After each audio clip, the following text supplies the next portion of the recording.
I now can honestly say something I've never said. I was determined to prove people wrong in probably an unhealthy way in some ways. I was looking at Sha'Carri Richardson the other day, and she said, the world can be for you and the world can be against you. I greatly understand what she means by that. We all do, right? We all know in some, it might not be the world like it was for her, but your crew, your friends, your colleagues, peers, we all know what it feels to have people root for us and then suddenly, like, are they really for me? And so for me to prove to young women and women over a certain age like myself that we're not disposable. Just because you're not picked for that team doesn't mean you don't have a team. And that's really what my focus was. Now, that said, you have to let it go. And I probably should have let it go a little earlier so that I could be myself, that I could be in my body and in my experience versus what I wanted someone else to see. The pandemic happened. We all were forced into our homes. I was forced to do the show from here. And I started to see people say, she's herself now. And my friends were saying, I feel it. I feel that you are being who you are away from camera more, because we were all stripped bare of ego. We were stripped bare of a lot of things. We were all uncertain about safety, life, the future. And that level of vulnerability, for me, allowed the show to become better in this weird way. And it allowed me to snap out of the need to still seek validation or affirmation from people I didn't need it from anymore. Because by now I have the Tam Fam. By now I have a team with ABC Disney that supports the show, that saw the vision, that supported me when there were people who wanted a Hot Topic style show. And I said, that's not who I am. And that's not what I think the audience wants, to be quite honest with you. We've seen that version. We've seen it done in excellent ways. We've seen it done in comedic ways. Serious, we've seen it.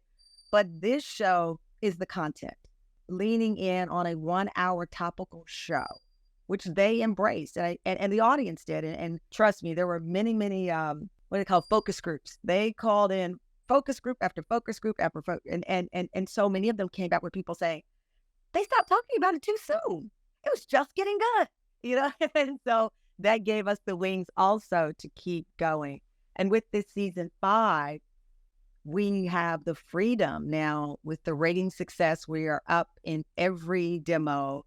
We are up in women double digits. And I believe we're the only daytime show up across the board. As Cardi said, when it's up and it's stuck, I'm hoping it sticks. But, we're up because of my team. And they believe in me and they believe in what we're doing. When I tell you, Rocky, there are shows in the post where I have producers crying. I have producers calling saying, my family member saw that segment and they couldn't stop laughing. They thought, whatever it was. And so there's a connective tissue now. And I'm enjoying the ride and they are too, I hope. You had previously mentioned in an interview also that you had struggled at a certain point with focusing on the garden that you were growing in the moment because you were so focused on what was next and what was next. How's that internal work going? Oh, it's going much better because I have a 4-year-old who snaps me back out of it. I have a 6-year-old bird who plays no games. She doesn't care if I'm Tamron Hall. She is right into where I have getting attention. And we have a year-old Bernedoodle who needs more attention than any celebrity you've ever met. So for me, my life snaps me out of it. And by the way, I've been a mom for 4 years, but I don't equate my womanhood with my motherhood. I loved my life prior to becoming a mom. And I love my life now, which is something we talk about on our show. And we actually dedicated a show to women who are like moms, right? Aunties and, what we call play moms where I'm from, all of these women who mentor, but who are not parents. And that show was very important to me. And shows like that are very important to me because I know how I felt. At the time, I would have been the only non-mom on the Today Show. I remember an executive telling me I'm not relatable because I don't have a child. And so for me, having those honest dialogues about than having a child in the industry believing that you're now too distracted with motherhood to do the job. So we bring these real experiences that I am having, that my team is having, that our girlfriends and friends are having, and we use and turn that into content. And one of our most popular shows was the show where we talked about being the aunt or the other mom. That's the sweet spot. So for me, to your question, Rocky, I am enjoying the garden. I am adding different flowers, which is why I did the book. I just sold a cookbook. I have a children's book that I've sold. I've been approached to executive produce shows, and now I'm interested in that.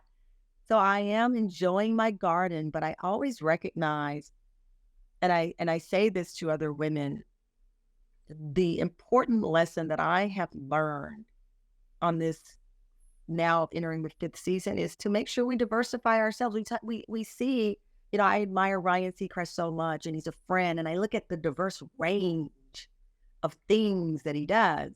And I say to women content creators, especially women of color, diversify, bring in all of those elements, produce, write, whatever it is. And that's something that I do now with my garden. I'm enjoying it, but I'm adding different kinds of flowers. I'm not just looking at that rose. I'm adding different kinds of flowers.